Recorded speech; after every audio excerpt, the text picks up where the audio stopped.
बिस्मिल्लाहिर्रहमानिर्रहीम।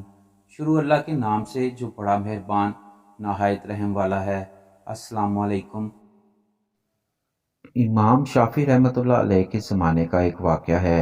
एक इलाके का कोई गवर्नर था, हाकिम था और रात को बिस्तर पर अपनी बीवी के साथ अपने घर में तन्हाई के लम्हात में था। खामन अच्छे मूड में था, मगर बीवी किसी वजह से इससे नाराज़ थी।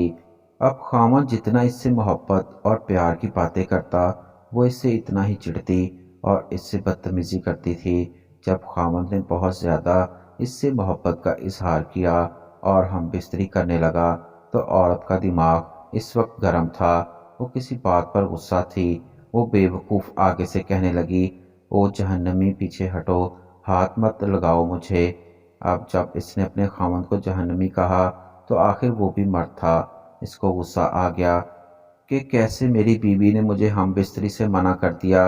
इसने कहा कि अच्छा, अगर मैं जहन्नमी हूँ तो फिर तुझे मेरी तरफ से तलाक है। अब रात गुजर गई। सुबह जब दोनों का दिमाग ठंडा हुआ तो औरत को भी गलती का एहसास हुआ कि मैं अपने खामन से नाराज़ थी, मगर मुझे ये लफ्ज़ नहीं कहने चाहिए थे। मैंने तो गलती कर ली। अब वो अपने खामन से पूछने लगी, जी क्या मुझे तलाक हो गई? इसने कहा, पता नहीं, ये शर्तिया थी कि अगर मैं जहन्नमी हूँ तो तुझे मेरी तरफ से तलाक, लिहाजा मुझे उल्मा से पूछना पड़ेगा। खामन ने उल्मा को बुलाया। उल्मा कहने लगे, इसका जवाब हम नहीं दे सकते कि आप जहन्नमी नहीं हैं। कौन फैसला कर सकता है? ये तो क़यामत के दिन अल्लाह ताला फैसला करेंगे। लिहाजा ये बात ज़ुबान ज़द आम हो गई। कई उल्मा से रब्ता किया गया, मगर कोई आलम, कोई मुफ्ती इसका जवाब नहीं दे पा रहा था। शहर का हाकिम परेशान था। वो भी अपनी खूबसूरत बीवी को तलाक नहीं देना चाहता था। बीवी भी अब तलाक नहीं लेना चाहती थी। चुनाचे इमाम शाफी रहमतुल्लाह अलैह को किसी ने बताया कि फ़लाँ इलाके में ये वाक़या पेश आया है। उन्होंने फरमाया, मुझे वहाँ ले चलो, मैं इसका जवाब दे सकता हूँ। चुनाचे इमाम शाफी रहमतुल्लाह अलैह आए और उन्होंने हाकिम से पूछा, क्या वाक़या पेश आया? इसने बताया कि इस तरह मेरी बीवी ने ये अल्फाज कहे हैं और मैंने इसके जवाब में ये अल्फाज कहे। अब बताएं तलाक हुई कि नहीं? इमाम शाफी रहमतुल्लाह अलैह ने फरमाया कि जनाब आली, इसका जवाब देने के लिए मुझे आपसे तन्हाई में कुछ बातें पूछनी पड़ेगी। इसने कहा, ठीक है। चुनाचे इमाम शाफी रहमतुल्लाह अलैह ने खामद से कहा कि मुझे ज़िंदगी का कोई ऐसा वाक़या बताओ कि जिसमें गुनाह करने का मौका रखते हो, गुनाह करना आपके लिए आसान हो, मगर अल्लाह के डर की वजह से आपने अपने आप को बचा लिया हो। बादशाह सोचता रहा और कहने लगा, हाँ, एक दफ़ा मेरी ज़िंदगी में ये वाक़या पेश आया कि एक दफ़ा मैं जल्दी में अपने कामों से फारिग होकर अपने कमरे में चला गया। जैसे ही मैं कमरे में दाखिल हुआ, मैंने देखा कि महल में काम करने वाली लड़की मेरे कमरे में चीज़ों को संवार रही थी, बिस्तर को ठीक कर रही थी। जब मेरी नज़र इसके चेहरे पर पड़ी तो लड़की हुस्न और जमाल में बहुत आला थी। चुनाचे मैंने दरवाजे को लॉक कर दिया। जब मैं आगे बढ़ा तो लड़की समझ गई कि मेरी नीयत ख़राब है।